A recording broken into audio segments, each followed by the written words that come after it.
সাভারে অবৈধ গ্যাস সংযোগের সন্ধানে বিভিন্ন বাসাবাড়ি ও মিল কারখানায় অভিযান শুরু করেছে দুর্নীতি দমন কমিশন। রোববার দুপুরে দুদকের প্রধান কার্যালয়ের সহকারী পরিচালক ওয়াহিদ মঞ্জুর সোহাগের নেতৃত্বে শুরু হয় এই অভিযান। এ সময় সাভার পৌরসভা সহ বিভিন্ন এলাকায় অবৈধ আবাসিক এবং বাণিজ্যিক গ্যাস সংযোগ রয়েছে কিনা তা খতিয়ে দেখছে সংস্থাটি।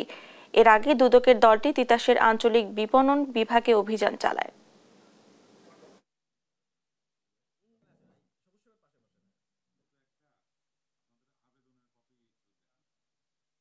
সুনির্দিষ্ট অভিযোগের ভিত্তিতে আমরা আজকে সকাল থেকে অভিযান পরিচালনা করছি।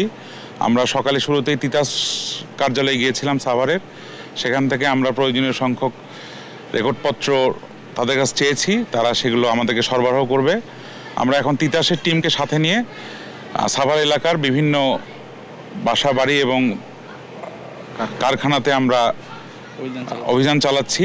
আমরা এখনও একটা কারখানাতেই আছি, সেখানে অলরেডি আমরা কিছুটা সত্যতা পেয়েছি। আরও নিশ্চিত হওয়ার জন্য এখন আমরা গ্যাস সংযুক্তি কোথায় থেকে নেওয়া হয়েছে সেটা আমরা আইডেন্টিফাই করার চেষ্টা করছি।